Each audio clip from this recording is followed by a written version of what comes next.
So, Black Phone 2, for some reason, it's despite the original being called The Black Phone, this is just Black Phone.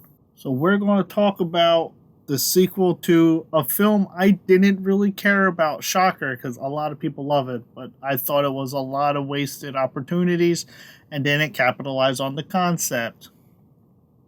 But the Black Phone 2 follows the same kids, Finney and his sister, and his sister, like the first one, has these psychic dreams that can see the past of the ghosts or potentially see the future. And she keeps dreaming of this young woman calling her at this campground. So she's like, we gotta investigate, blah, blah, blah, blah. Well, Finney and her go to the campground, and Finney gets a phone call from the grabber. Of course, the grabber's dead. Spoilers for the first movie.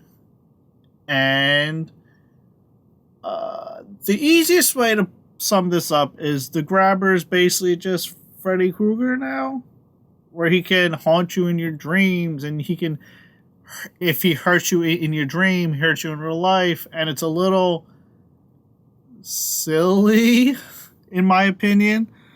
I would have just preferred if he was just like making phone calls and like tormenting them from the afterlife. I think that would have been better than, hey, let's make him Freddy Krueger.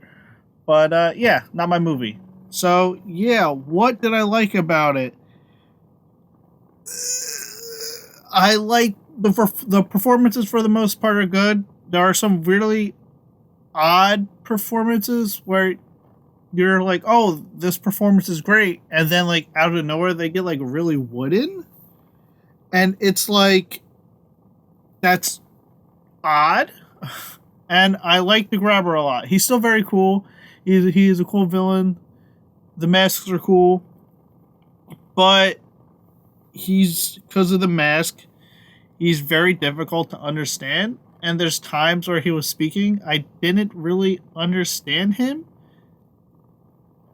And I give partial to that, not because Ethan Hawke, but because the film, when there's a dream sequence or a flashback, Scott Derrickson is very known to have like a Super 8 home movie vibe. He did it with Sinister. He did it with his VHS segment. He's doing it with this. And I kind of want him to, not do it again. But because of that, all you hear is static and grainy noises and all this stuff. So when the grabber is speaking in a already muffled voice because of the mask, mixed with it's very hard to understand him. And this movie has good gore. It has clever kills, fun kills, good gore, all that stuff.